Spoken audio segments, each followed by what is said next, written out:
Welcome to the introduction of Trader's Gift Expert Advisor. Before I start, we'll just talk a little bit about Forex Factory forums. Initially, Trader's Gift had its start on trading systems.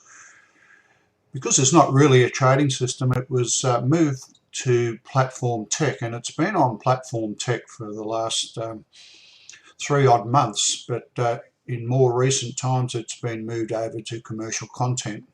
Now, I do agree with that move. There is an element of the strategy optimizer which I have decided to monetize, but I can assure you that Trader's Gift Expert Advisor, both the source code and the executable code, will always remain free. The data is going to remain free, and the standard version of strategy optimizer will remain free. Let's get on and have a little look at the Expert Advisor itself. The Expert Advisor was designed to be a combination of a number of simple expert advisors, and that's where it had its origin. Now, gradually I've added more strategies, and at this stage we have a total of 12 strategies and 9 filters. So there are your strategies listed down here and the filters below. Now, what has developed over a period of time is the introduction of some fairly sophisticated money management techniques, which I probably will spend more time on discussing rather than the actual strategies themselves. The strategies are fairly simple, and I certainly subscribe to the principle of keeping it simple and not to have a multitude of indicators for determining your particular trading techniques. So what I'm going to do now is actually have a look at a particular chart, and just one quick note on installation. I'm not going to discuss it on this tutorial, but what I would say is that the help PDF document does adequately cover it. The one thing to note, of course, is that the MetaTrader 4 platform now does not accept the expert advisors into the program area. It's actually installed into a hidden area, and you can access that hidden area by going to the file and selecting the data area. Now, the easiest way to put things in the correct position is to go to file, open up data area, locate the expert advisor area, which is under MQL, and paste any downloaded EAs into that area. So what I'll do here is we'll drag this onto the chart, and we'll open up the inputs area. Now, what we're looking at now is the expert advisor input area. Now, this is fairly daunting because there are a lot of inputs. Unlike your normal expert advisor, which may only have 5 or 10 inputs, this has literally got close to 100 inputs. Now, in more later times, I have developed a program called Strategy Analyzer, which basically makes the input a lot easier and a lot more presentation. But since this is about the introduction to the expert advisor, we'll just briefly touch on some of these areas that you need to look at. First of all, the magic MA, which is your magic number, it needs to be different for each chart that you put the expert advisor on. So this is defaulting to this particular number here, but bear in mind that you will have to change that number for each chart to which you attach the expert advisor. Another point that's not always understood is the trading mode option. Now, at its default value of 0, the expert advisor will automatically trade, but you need to remember that the trading mode can also be just advisory or even discretionary. Now, by discretionary, we mean that you will get the option to decide whether you want that trade to be placed. In the advisory mode, you'll simply get a pop-up message on the screen saying there is a potential trade available. Looking further down to this input here, the advisory mode, normally it will default, well, in fact it does default to on-screen prompts, which simply means you'll get a pop-up screen notifying that a particular strategy has been satisfied, and that's all that will happen. You just acknowledge that prompt and then make your own decision.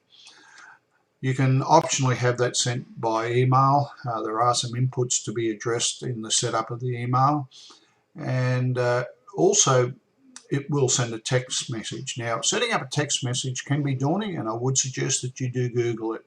I'm not going to go into that at this stage. So that's the advisory mode. The default value is 0 for on-screen prompts.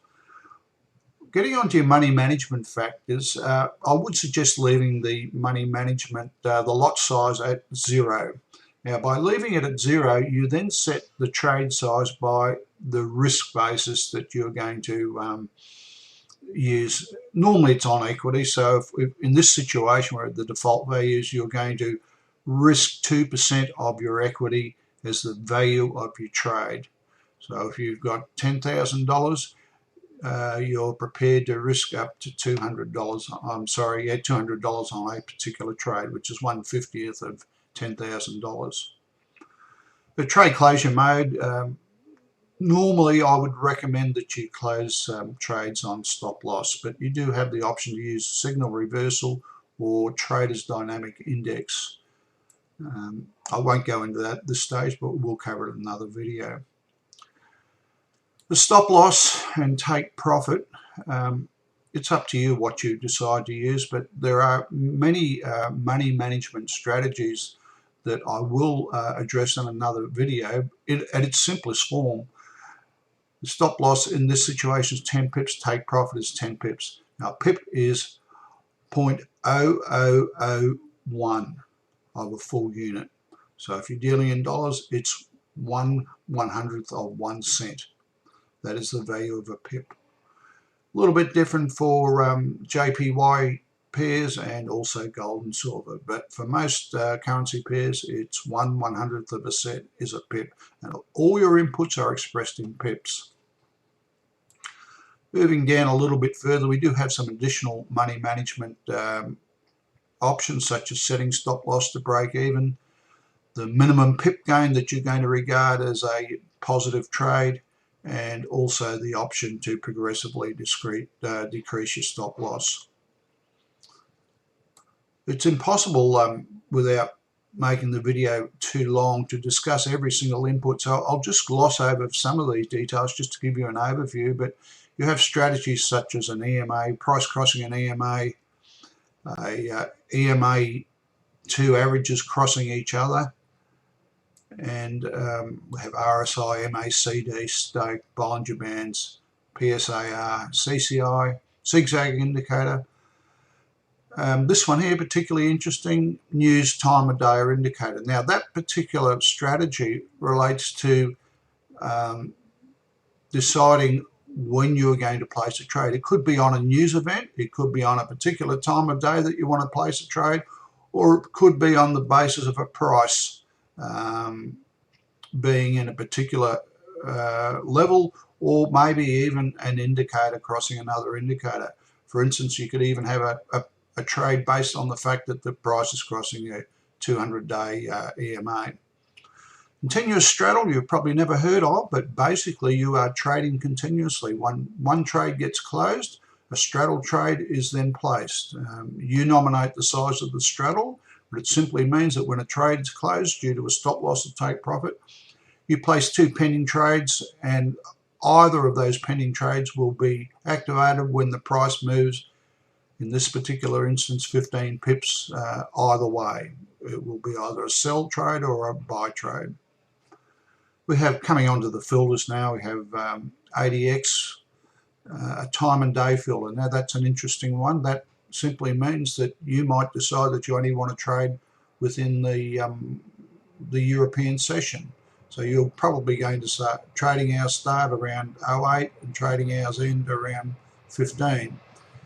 And these times here relate to MT4 time, not your own local time. So just remember that. There is the ability to filter out news events. Now you can nominate up to 3 avoid times, basically where you say, I don't want to be involved in trading around a news event, and that's what that option is. Pivot point filter relates to what went on yesterday, basically, and there are significant support resistance levels, and you can nominate that you do not want to trade when it gets too close to a significant level, and that is your buffer setting there. Fibonacci, well, Fibonacci basically is support and resistance levels that have been proved by history. And one such level is a 68% level, there's a 50% level, and a 32% level. These are levels that have been proven in history, and I'd suggest that you do your own research on Fibonacci. Support resistance filters basically relate to prices remaining in a channel, and that when the price approaches the top level of a channel or the bottom level of a channel, you have an option not to place the trade because you are not sure whether it's going to break through the channel or respect the channel levels. Divergence, well, a very interesting subject. It relates to having differing trends on RSI or MACD versus the movement of price, and divergence is essentially the RSI or MACD being out of kilter with the price, and it does create trading opportunities. Candlestick filter relates to recognizing candlestick patterns and using them for confirmation of a trade. Volume filter, not always understood. It's important to realize that volume in Forex trading is the number of trades taking place. You get no idea of the level of trades. In other words, whether it's 100 million or 1 billion, all you know is that one trade took place. And the number of traders expressing interest in a particular price movement is an indication of the level of confidence that that particular movement may continue in the same direction. So what we're saying with volume is that if the volume increases on two subsequent trades, there is more likelihood that the trade will continue in that direction. So that is your volume filter. So that's about the end of the introduction to Traders Gift Expert Advisor. I will have more tutorials to follow up on this one, so thank you very much for your participation.